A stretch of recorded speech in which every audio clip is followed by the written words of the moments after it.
Dr. Lovett is here with us. Good morning. Good morning. I promise you, I'm not a mad scientist, but I am a dance psychologist. So 1, 2, 3, 4. I run the psychology lab at a university of Hertfordshire. He's Dr. Peter Lovatt. Dr. Peter Lovett. Dr. Peter Lovatt. I was a dancer first, and then I became a psychologist, and then I combined the two together.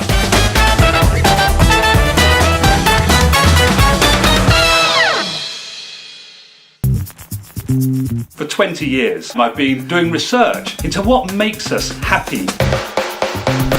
Why is it that we bring groups of singers together, people who don't normally sing, and we ask them to sing? It lifts their mood tremendously. We want to know, why is it that certain ways of moving your body make you more or less happy? Some of the research we do looks at what happens when we dance scientifically. And it occurred to me that dance is a language. People are talking to each other through the way they move their bodies. I think there is a direct correlation between happiness, meaning and passion. Otherwise you're just being a dung beetle, pushing mounds of dirt up a hill. That's all you're doing with your life. How can you feel happy with that? The most important thing to help people find happiness is to break them out of the habits that are currently making them unhappy. I'm Lindsay Lovett and I'm married to Dr. Peter Lovett for 25 years. We met doing psychology A-level evening class. We started going out in October and then Pete asked me to marry him in December. I didn't know him, he didn't know me. It's a bit stupid really, but there you go. 25 years later, here we are. Psychology is a family business in the Lovett family, indeed. I've got a master's in forensic mental health. I mean, we're both just a bit nosy. We're quite interested in people. That's kind of what it is.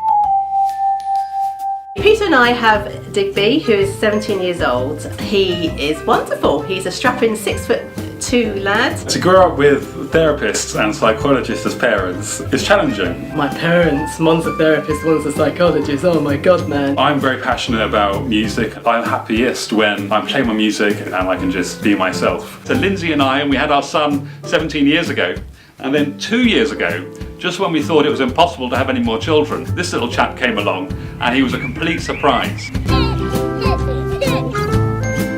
He has brought a whole load of challenges and a whole bucket full of happiness.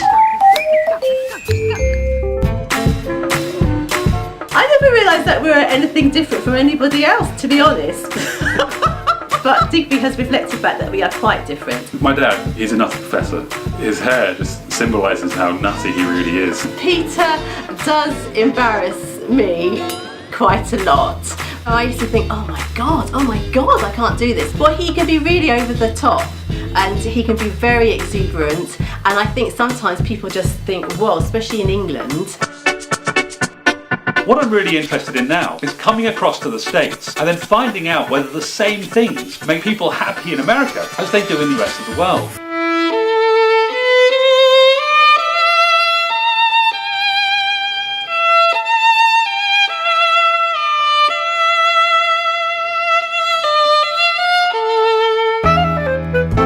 So if we went to the southern states of America, to the west coast of America, to the east coast of America, to the northern states of America, do the same things make people happy? We're going to take people who are stuck in their patterns, they're stagnant. What I'm going to do, using the way they move their body, is to literally shake them. Not only shake their body, but also to shake their mind. And when we shake their mind, it shakes them away from those habits. We'll use dance, we'll use singing, we'll use visual arts, we'll use excitement, and we'll use game playing.